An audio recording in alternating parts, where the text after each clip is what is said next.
한 절씩 교독하겠습니다. 인자가 자기 영광으로 모든 천사와 함께 올 때에 자기 영광의 보좌에 앉으리니 모든 민족을 그 앞에 모으고 각각 구분하기를 목자가 양과 염소를 구분하는 것 같이 하여 양은 그 오른편에 염소는 왼편에 두리라. 그때에 임금이 그 오른편에 있는 자들에게 이르시되 내 아버지께 복받을 자들이여 나와 창세로부터 너희를 위하여 예비된 나라를 상속받으라. 내가 줄일 때에 너희가 먹을 것을 주었고 목마를 때에 마시게 하였고 나그네 되었을 때에 영접하였고 헐벗었을 때에 옷을 입혔고 병들었을 때에 돌아보았고 옥에 갇혔을 때에 와서 보았느니라.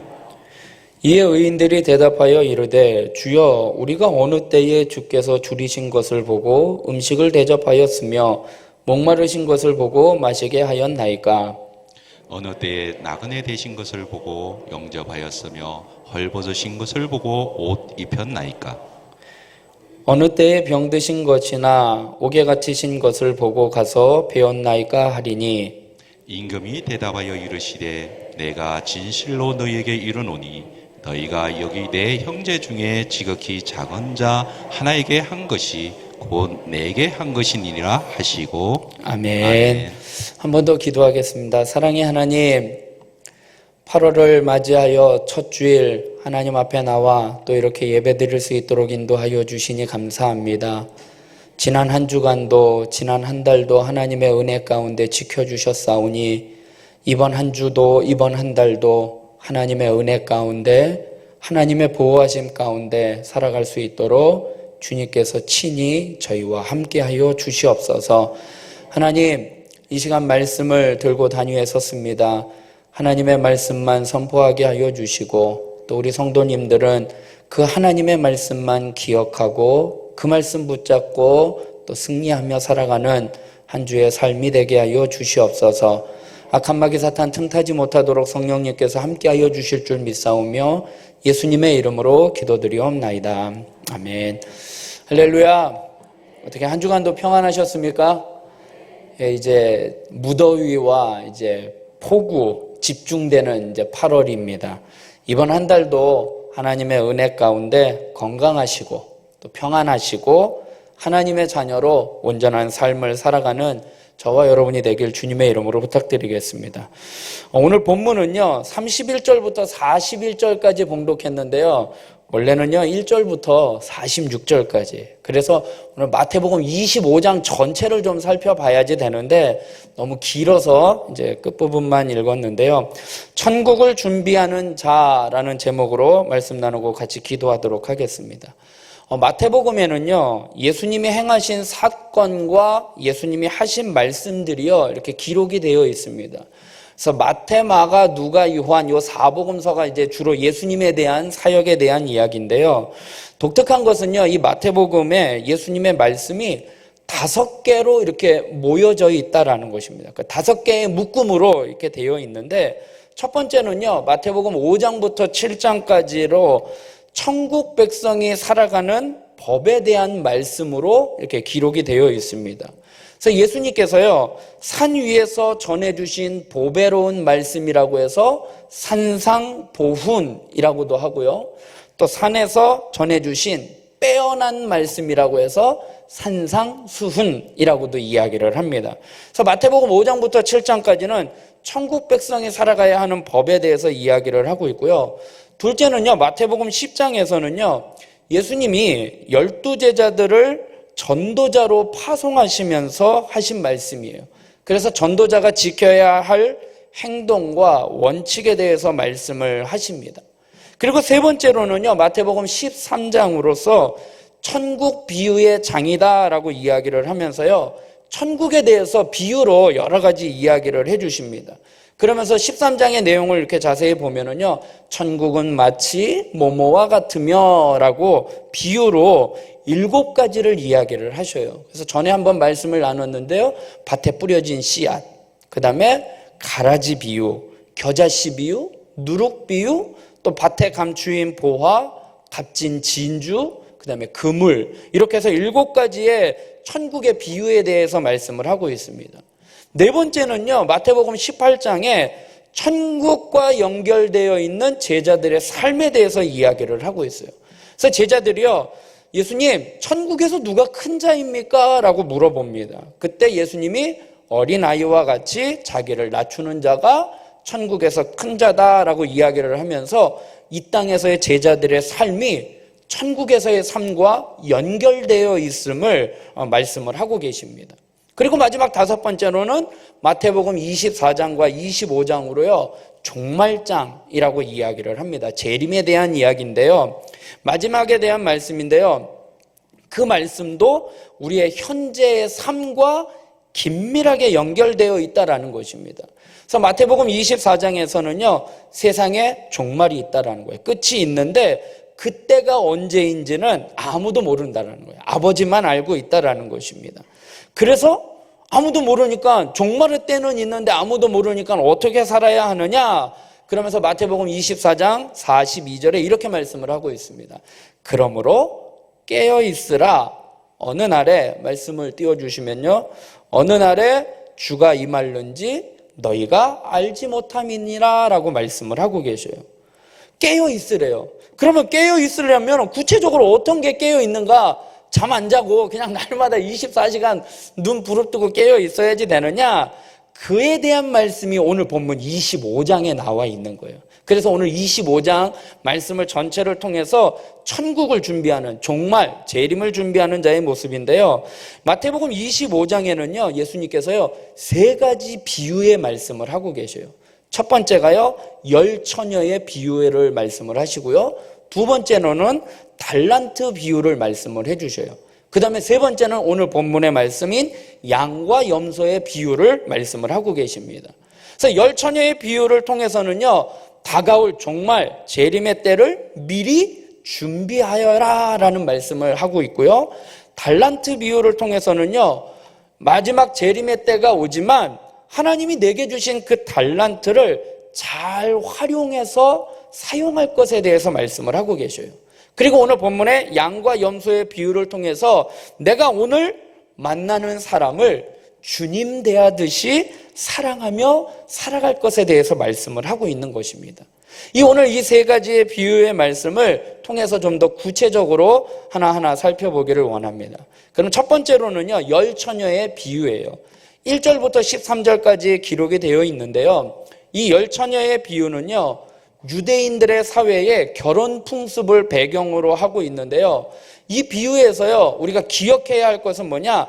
신랑이 나와요. 근데 신랑은 누구냐? 그리스도예요. 예수님. 그 다음에 신랑을 맞이하러 나간 신부의 들러리 10명의 처녀가 나오죠.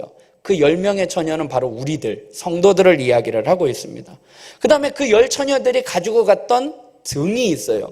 그 등은 성도들의 우리의 외형적인, 겉으로 드러나는 하나님 앞에 봉사하고 하는 신앙의 모습을 이야기를 하고 있습니다. 그 다음에 기름은 뭐냐면 하나님과 영적으로 교제하는 내면적인 신앙의 모습이에요. 그러니까 등은 외형적인 신앙의 모습이라면 기름은 내면적인 신앙의 모습이라는 거예요. 이 두 가지를 기억을 하시면서 본 비유에서 열처녀가 슬기로운 처녀와 미련한 처녀로 이렇게 나눠지게 됨을 보게 됩니다. 그것은요, 그리스도의 재림의 때에 어린 양의 혼인잔치에 참여할 자가 있고 참여하지 못하는 자가 있다라는 것을 분명하게 보여주고 있다라는 것입니다. 여기서 미련한 5 처녀들은요, 등은 준비했지만 기름은 준비하지 못했다라고 성경은 말씀을 하고 있습니다. 25장 3절의 말씀을 보니까 미련한 자들은 등을 가지되 기름은 가지지 아니하고 라고 말씀을 하고 있어요. 이것은요, 어떻게 보면 등은 외형적인 거라고 했죠. 기름은 내면적인 것. 그러니까요, 경건의 모양은 있으나 경건의 능력은 없는 그러한 모습을 이야기를 하고 있습니다. 다시 말씀드린다면 성도로서의 신앙의 겉모습은 있으나 정작 이러한 참 신앙을 유지시켜주는 성령의 내면에서 역사하시는 그 능력은 없는 것을 가리키고 있다는 것입니다. 이 비유에서의 중요한 것은요, 신랑을 기다리는 열처녀가 그 준비한 상태에 따라서 둘로 나눠졌다라는 것입니다. 신랑이 더디 올 때에 신랑을 맞을 준비를 철저히 했던 슬기로운 5 처녀는 혼인 예식에 들어간 반면에 신랑이 더디 올 것에 대해서 준비하지 못한, 여분의 기름을 준비하지 못한 미련한 5 처녀는 버림을 받았다라는 것입니다. 결국 본 비유는요, 재림, 예수님이 오실 이 재림을 대비하는 바람직한 성도의 자세와 관련해서 주님의 재림은 확실하다라는 거예요. 반드시 오는데 그때가 언제인지는 알지 못하므로 항상 영적으로 깨어서 그리스도의 재림을 기다리되 언제 오시는지 간에 우리는 자신 있게 당당하게 그때를 맞이할 수 있도록 만반의 준비를 갖추고 있어야 할 것을 10처녀의 비유를 통해서 우리에게 말씀을 하고 있다는 것입니다. 그래서 이 비유를 통해서 우리에게 주는 교훈 한 가지는 뭐냐면요, 그리스도의 재림이 늦어지는 이유는요, 우리의 믿음을 보시기 위함이다라는 것이에요. 마태복음 오늘 25장 5절에서 6절의 말씀을 보면은요, 신랑이 더디 오므로 다 졸며 잘새 밤중에 소리가 나되 보라 신랑이로다 맞으러 나오라 하매 라고 말씀을 하고 있습니다. 신랑이 오시는 광경을 이야기를 하고 있는데요, 보면은요, 자세히 보면 그때가 언제냐 보니까요, 5절의 말씀을 다시 한번 보여주시면요, 신랑이 매우 더디게 오고 있다라는 거예요. 신랑이 더디 온다라는 거예요. 그러니까 모든 사람들이 뭐 하고 있는 거예요? 졸며 잠들었다라고 말씀을 하고 있어요. 그러면서 6절에서는요, 신랑은 이렇게 모든 사람이 졸며 잠든 한밤중에 온다라는 것입니다. 신랑이요, 자기를 맞으러 온 이 신부들이요, 깨어서 야 언제 올까 하고 이 환영하고 있을 때에 오신 것이 아니라 반대로 기다리다가 모두 지쳐 잠들었을 때에 돌연히 찾아오신다라는 것입니다. 이 비유에서의 관점은요, 초점은 뭐냐? 13절에 이렇게 이야기를 하고 있습니다. 그런즉 깨어있으라 너희는 그날과 그때를 알지 못하느니라 라고 말씀을 하고 있는 것입니다. 깨어있어야 한다라는 거예요. 깨어있다라는 것은 뭐냐면 충분한 기름을 준비하는 것에 대해서 말씀을 하고 있는 것입니다.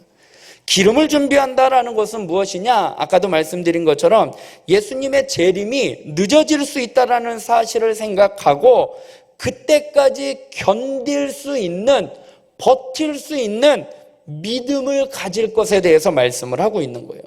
기름이 아까 말씀드렸잖아요. 내면의 신앙의 모습이라고요. 10처녀 모두요, 신랑이 올 것을 다 알고 있었어요. 믿고 있었고 기다리고 있었어요. 근데 신랑이 더디 오자 10처녀 모두 다 졸며 잤다라는 거예요. 슬기로운 처녀들은 끝까지 버티고 안 잔 게 아니라 다 졸며 잤다라는 것입니다.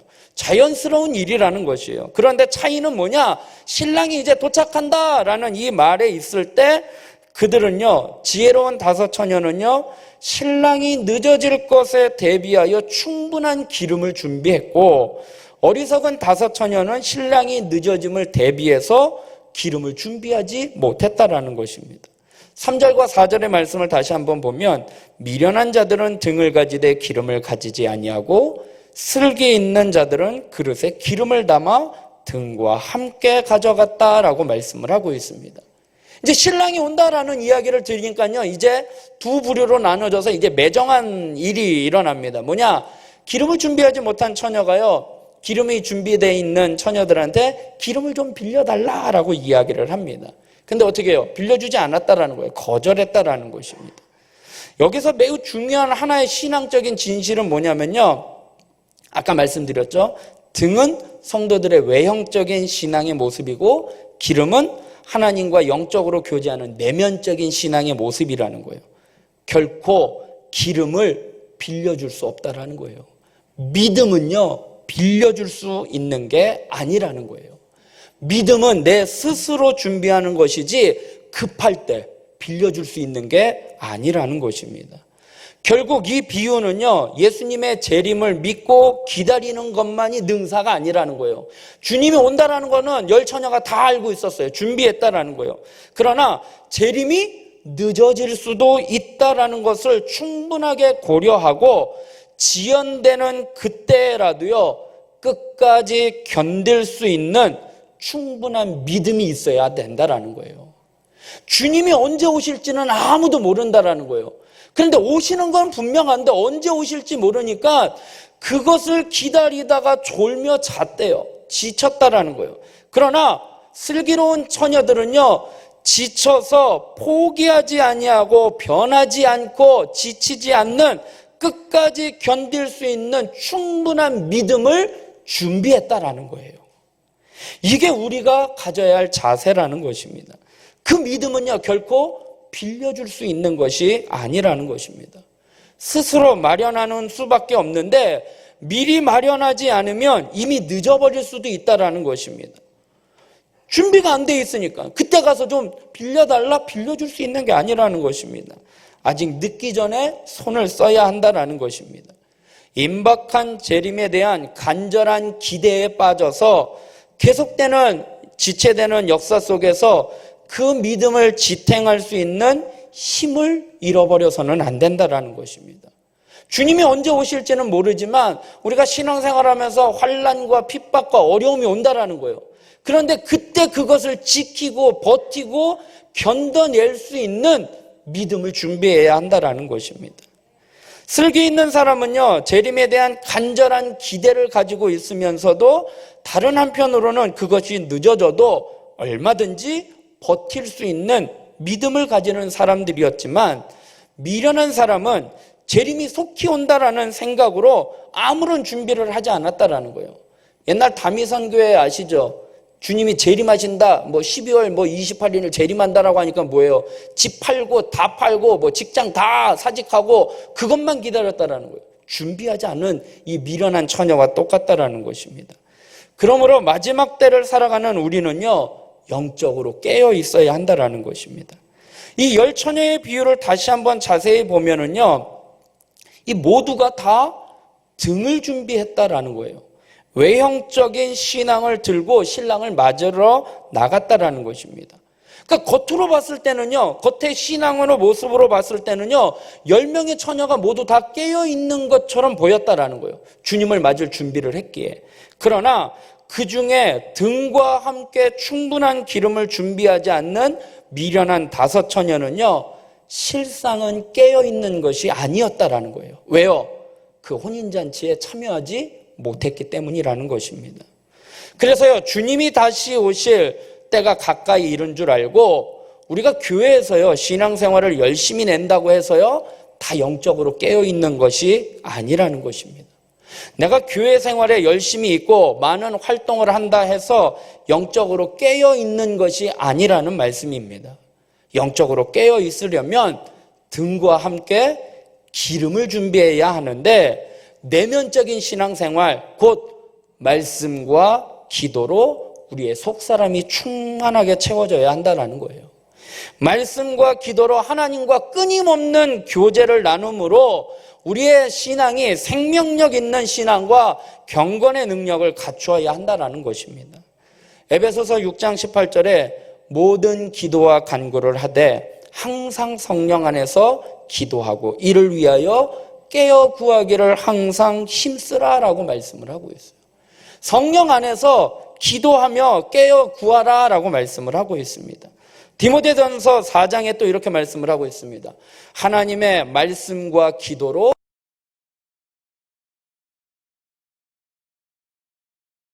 허탄한 신화를 버리고 경건에 이르도록 내 자신을 연단하래요. 육체의 연단은 약간의 유익이 있지만 경건은 범사에 유익하대요. 그래서 경건으로 어떻게 해요? 말씀과 기도로 훈련하라라는 거예요. 연단시키라는 거예요. 내가 재림의 때가 늦어지니까 이거 왜 이렇게 안 오시지 지치고 쓰러지고 포기하고 낙심하지 말고 끝까지 버틸 수 있도록 경건을 연단시키라는 거예요. 열 처녀의 비유를 통해서 성경은 깨어 있으라라고 명령을 하고 계십니다. 우리가 영적으로 올바로 깨어 있기 위해서 등과 함께 충분한 기름을 준비하는 슬기로운 5 처녀와 같이 되기를 주님의 이름으로 부탁드리겠습니다. 아직 기회가 있어요. 왜요? 신랑이 더디 오고 있다라는 거예요. 아직 재림의 때가 아직 오지 않았다라는 거예요. 아직 기회가 있는 거예요. 그럼 우리는 어떻게 해야지 돼요? 기름을 준비해야지 된다라는 것입니다. 신랑 되신 주님께서 영광 중에 오실 때에 슬기로운 5 처녀와 같이 혼인잔치에 참여하기 위하여 우리가 천국을 준비하는 자로서 기름을 준비하는 저와 여러분이 되길 주님의 이름으로 부탁드리겠습니다. 두 번째로는요, 14절부터 30절까지에 나와 있는 달란트 비유입니다. 앞에 10처녀의 비유가 재림을 대비하는 성도의 바람직한 자세와 관련해서 성도들에게 늘 영적으로 깨어서 그리스도의 재림을 기다릴 것을, 준비할 것을 비유했다면, 이 달란트 비유는요, 그리스도의 재림을 기다리는 성도들에게 맡은 바 사명에 충성할 것에 대해서 교훈하고 있는 비유라는 것입니다. 달란트는요, 성도들이 하나님께로부터 받은 모든 것을 가리키는데요, 여기에는 시간과 재능과 은사 등을 나타내고 있습니다. 그런데 이 본문의 비유를 보면은요, 주인이요, 종들에게 달란트를 각각 그 재능대로 주었다라고 말씀을 하고 있습니다. 25장 15절의 말씀을 보면은요, 각각 그 재능대로 한 사람에게는 5개, 한 사람에게는 2개, 한 사람에게는 1달란트를 주고 떠났다라고 말씀을 하고 있습니다. 하나님께서요, 성도 각 사람에게요, 그 능력에 맞게 그가 감당할 수 있는 범위 안에서 은사를 주셨다라는 것입니다. 재능대로. 하나님께서 성도들에게 여러 가지 달란트를 맡기신 후에 이것을 가지고 예수님이 재림하실 때까지, 주인이 다시 올 때까지 지혜롭고 충성되게 잘 사용할 것에 대해서 요청하고 계시는 것입니다. 근데 이 비유에서 중요한 것은요, 달란트, 곧 은사의 많고 적음에 있는 것이 아니라 그것을 어떻게 사용했느냐라는 것을 더 중점적으로 보고 있다라는 것입니다. 그걸 어떻게 할 수 있느냐? 5달란트, 2달란트를 주고 나중에 회개할 때요, 5달란트는 5개 남겼고 2달란트는 2개 남겼어요.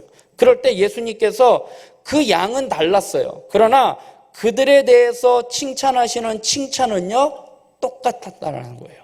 5개 남겼, 너 많이 남겼네? 넌 좀 적게 남겼네? 너 왜 요거밖에 못 남겼어? 그래, 넌 좀 잘했네? 넌 더 많이 잘했네? 이렇게 칭찬하지 않았다라는 거예요. 똑같이 잘하였도다. 착하고 충성된 종아, 내가 작은 일에 충성하였으니 내가 더 많은 것을 맡기겠다라고 똑같이 칭찬하셨다라는 것입니다.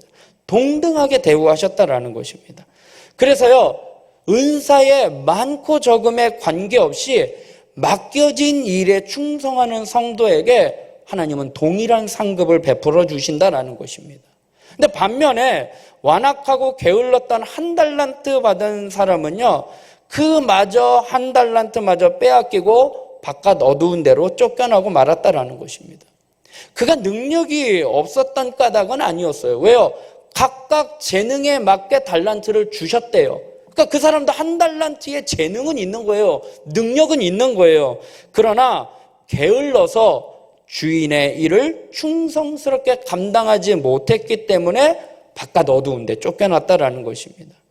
마찬가지로요, 마지막 때에도요, 하나님 앞에 우리가 일꾼으로 부름을 받았어요. 하나님의 자녀로 부름을 받았어요. 그 일을 성실하게 열심히 충성스럽게 감당하지 못하는 자는요, 그것을 빼앗겨서 불신자와 동일하게 심판의 형벌을 받게 된다라는 것입니다. 그래서요, 이 달란트의 비유는요, 그리스도의 재림을 기대하는 성도 각자에게 맡겨진 사명에 충성할 것에 대해서 말씀을 하고 있는 교훈입니다.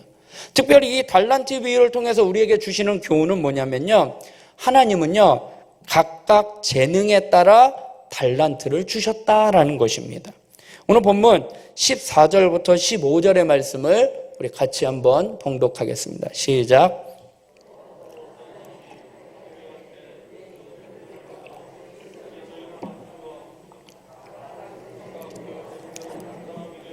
금 5달란트를, 한 사람에게는 2달란트를, 한 사람에게는 1달란트를 주고 떠났더니, 하나님께서요, 성도들에게 각각의 능력과 역량에 따라 그 각각의 고유한 은사와 사명을요, 그 사람의 품성과 그 사람의 기질에 따라 적절하게 주셨다라는 것입니다.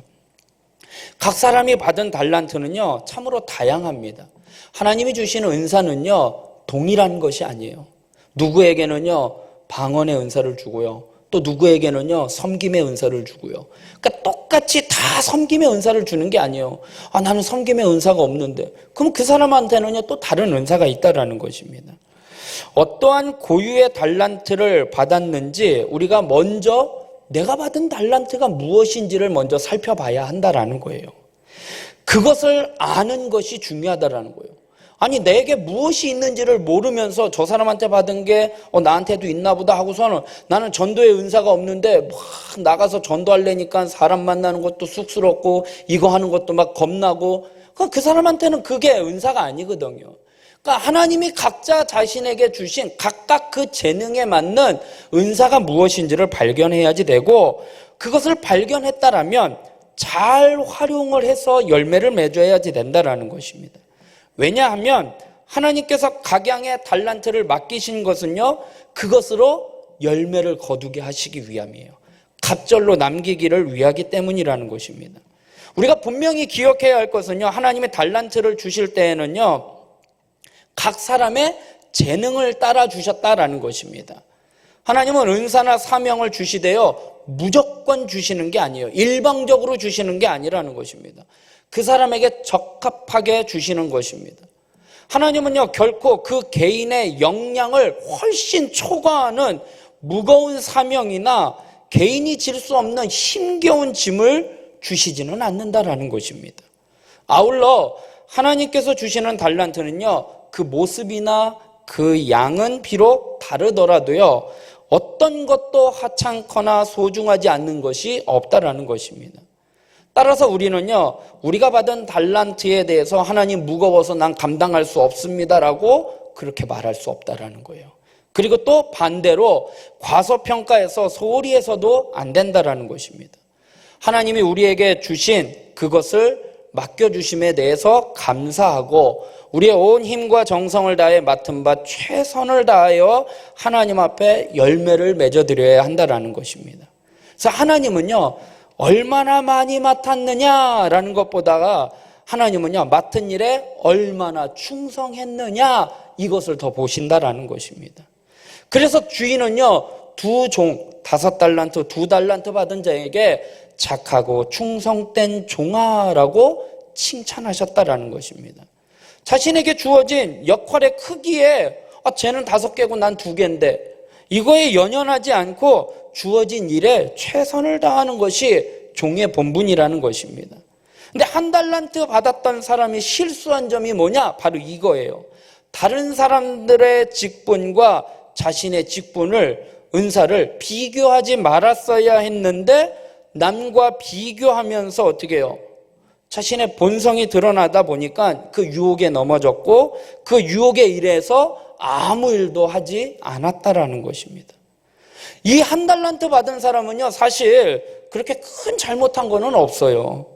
주어진 돈을 낭비한 것도 아니고 잃어버린 것도 아니고 그냥 주인이 준 거 그대로 돌려줬을 뿐인데 이 사람에게 주인은요, 큰 형벌을 내린다라는 거예요. 30절의 말씀을 보니까요, 이 무익한 종을 바깥 어두운 데로 내쫓으라라고 말씀을 하고 있다라는 것입니다. 이 비유의 초점이 뭐냐? 아무것도 하지 않는 잘못이 이만큼 크다라는 거예요. 하나님이 우리에게 맡겨주신 은사가 있어요. 달란트가 있어요. 각자 재능에 맞는 직분을 주셨다라는 거예요. 그 직분을 다른 사람들과 비교해서 우습게 여기거나 아무 일도 하지 않는 잘못은요, 용서받을 수 없는 잘못이라는 것입니다. 차라리 그것을 가지고 장사를 하다가 실패해서 본전조차 잃어버렸다 하더라도요, 주인은요, 이토록 꾸짖지는 않았을 것이라는 것입니다. 왜요? 직분을 다하기 위해서 노력한 점만큼은 하나님이 인정해 주신다라는 것입니다. 그래서 중요한 건 뭐냐? 얼마를 남겼느냐가 아니라 얼마나 노력했느냐가 중요하다라는 거예요. 천국을 준비하는 자의 우리의 두 번째 자세는 뭐냐면 하나님이 우리에게 맡겨주신 은사를 얼마나 사용했느냐라는 거예요. 얼마나 충성되게 감당했느냐라는 것입니다. 자기에게 주어진 달란트를 그냥 묵혀두어서는 어리석음을 범하는 이유가 뭐냐? 그 중에 뭐 여러 가지 이유가 있겠지만요. 큰 이유는요, 게으름이에요. 자신의 달란트를 다른 사람들의 달란트가 비교해서 내 거는 보잘것없다라고 생각하기 때문에 한 달란트밖에 주지 않는 것에 대해서 불만을 가지고 땅속에 그냥 묻어두었다라는 거예요. 주인에 대해서 잔뜩 원망을 품고 있습니다. 24절부터 보면 한 달란트 받았던 자는 와서 이르되 주인이여 당신은 굳은 사람이라 심지 않은 데서 거두고 해치지 않는 데서 모으는 줄을 내가 알았으므로 두려워하여서 땅속에 감추어뒀다. 당신 것 여기 있습니다 라고 드렸다라는 거예요. 이 종은요 게을렀어요. 그리고요 또한 악하였다라고 이야기를 해요. 왜요? 26절에 보니까요 그 주인이 대답하여 이르되 악하고 게으른 종아 라고 말씀을 하고 있어요. 게으른 거하고요 악한 거하고요 동일시 취급하고 있다라는 거예요. 왜냐하면요 그의 잘못에 대해서 따지는, 너 왜 이렇게 했느냐라는 따지는 주인에게요 그 책임을 전가하고 있다라는 거예요. 내가 일하지 않는 것은요 주인의 성질이 못됐기 때문이라는 거예요. 당신은 굳은 사람이라 심지 않은 데서 거두고 해치지 않는 데서 모으는 사람인 줄 내가 알았기 때문에 당신 같은 성격으로 내가 이거 갖고 나갔다가 사업했다가 망하면 어떻게 할 거예요? 당신 성격이 안 좋아서 난 차라리 일을 안 하는 게 낫겠다. 당신이 준 거 내가 그대로 드리겠습니다라고 드렸다라는 것입니다. 자신이 게을러서 일하지 않는 잘못을요 주인에게 뒤집어 씌우고 있다라는 것입니다. 그러기에 그는 악하고 게으른 종이다라고 주님의 책망을 받게 되었다라는 것입니다. 로마서 12장 3절에 이렇게 말씀을 하고 있습니다. 내게 주신 은혜로 말미암아 너희 각 사람에게 말하노니 마땅히 생각할 그 이상의 생각을 품지 말고 오직 하나님께서 각 사람에게 나누어 주신 믿음의 분량대로 지혜롭게 생각하라라고 말씀을 하고 있어요. 내게 각자에 맡겨주신 그 지혜, 은사를 주셨는데요 마땅히 생각할 그 이상의 생각을 품지 말래요. 저 사람하고 비교해서 왜 저 사람 많이 줬는데 왜 나는 적게 주지? 쓸데없는 생각하지 말고 어떻게 해요? 믿음의 분량대로 지혜롭게 생각하라라는 거예요. 우리는 다만 하나님께서 허락하신 범위 안에서 충성하기만 하면 되는 거예요.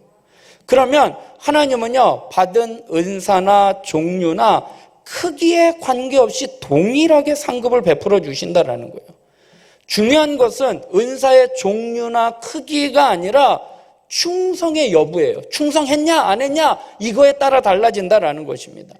아무리 훌륭하고 큰 은사를 받았어도요 충성하지 못하면 한 달란트 받은 자와 같이 하나님으로부터 책망을 면치 못하고, 반대로 아무리 보잘것없어 보이고 미비해 보이는 은사를 받았더라도요 그 일에 충성하면 하나님께서 잘하였도다 착하고 충성된 종아 칭찬을 받고 하나님의 영광에 참여하게 되는 것이라는 것입니다. 그러므로 우리는요 각자가 받은 재능에 따라 주시는 그 은사 안에서 주님을 오실 그날을 준비하며 최선을 다하는 충성하는 저와 여러분이 되길 주님의 이름으로 부탁드리겠습니다.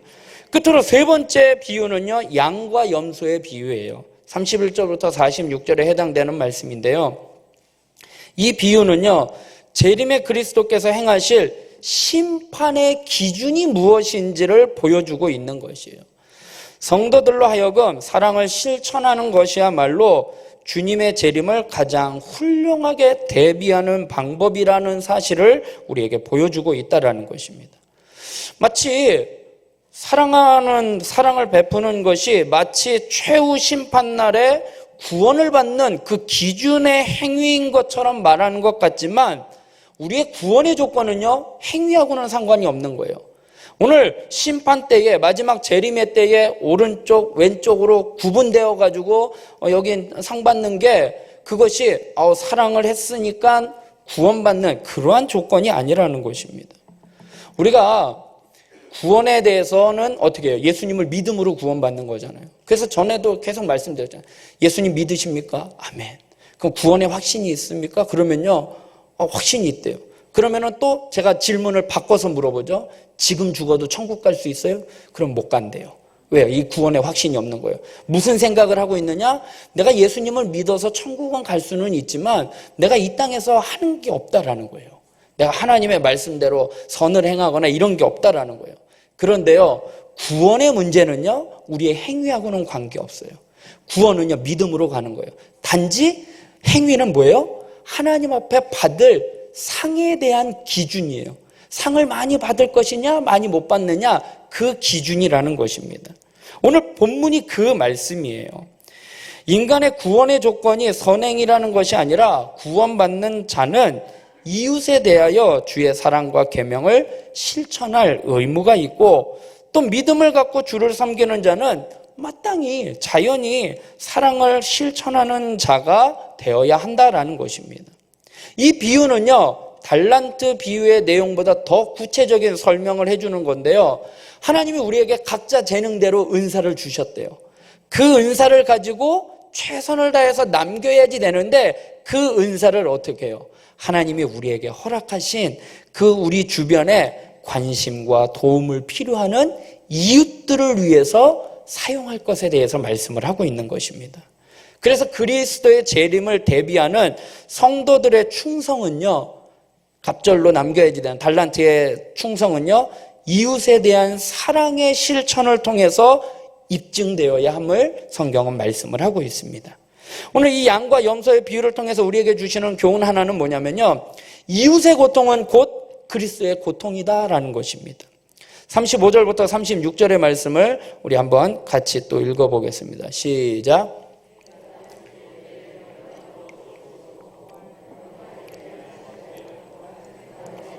영접하였고 헐벗을 때에 옷을 입혔고 병들었을 때에 돌보았고 옥에 갇혔을 때에 와서 보았느니라.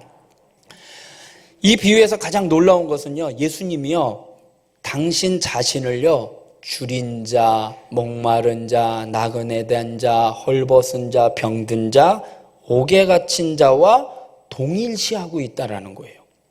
그리스도께서는요, 창세전부터 지금까지, 아니 영원토록 성도들, 특별히 고통받는 모든 사람들과 함께 하신다라는 거예요. 주님이 그 고통을 함께 짊어지신다라는 것입니다. 예수님께서 마치 나와 아버지는 하나다라고 말씀하신 것처럼 성도와 고통받는 사람들과 하나로 함께 계신다라는 것이에요. 이거 우리가 어떻게 알 수 있느냐? 새벽에 사도행전 말씀을 통해서 보면은요, 사울이요, 예수 믿는 사람들, 다메섹 도상으로 가가지고 예수 믿는 사람들을 붙잡으려고 이제 교회를 핍박하러 가는 도중에 빛 대신 주님을 만나게 됩니다. 4절, 사도행전 9장 4절부터 5절에 보면, 땅에 엎드려 서서 들으매 소리가 있어 이르시되 사울아 사울아 내가 어찌하여 나를 박해하느냐 하시거늘 대답하되 주여 누구시니까? 이르시되 나는 내가 박해하는 예수라 말씀을 하고 계셔요. 예수님께서요, 사울아 지금 너는 나를 핍박하고 있다라고 말씀을 하시는 것이에요. 이 이상한 말이에요. 왜냐하면요, 사울이 핍박하는 것은요, 교회와 그리스도인이었지 예수 그리스도를 핍박한 것이 아니었다라는 것입니다. 그런데도요, 예수님께서는요, 사울을 향해서 뭐라고 얘기하느냐? 너 왜 교회를 핍박하느냐? 너 왜 그리스도인들을 핍박하느냐라고 말씀하지 아니하시고 너는 왜 나를 핍박하느냐라고 묻고 계신다라는 것이에요. 따라서 사울이 그리스도인들과 교회를 핍박하는 것이 곧 그리스도를 핍박하는 것이라는 거예요. 오늘 성경에 나그네 된 자, 헐벗은 자, 그들에게 베풀었던 선이 곧 예수님에게 베풀었다라는 것입니다. 우리 믿는 자들은요, 누구나 주님의 관심이 무엇인지를 물어보고요, 그 관심을 이루어드리기 위해서 애를 써요. 만약에 여기 예수님이 계신다면요, 예수님, 내가 예수님을 위해서 뭘 할까요? 뭘 해드릴까요? 뭐 물을 떠다 드릴까요? 뭐 맛있는 거를 사드릴까요? 이렇게 한다라는 거예요. 그런데요, 예수님이 아닌 다른 사람들한테는요, 그것이 그렇지 않다라는 거예요.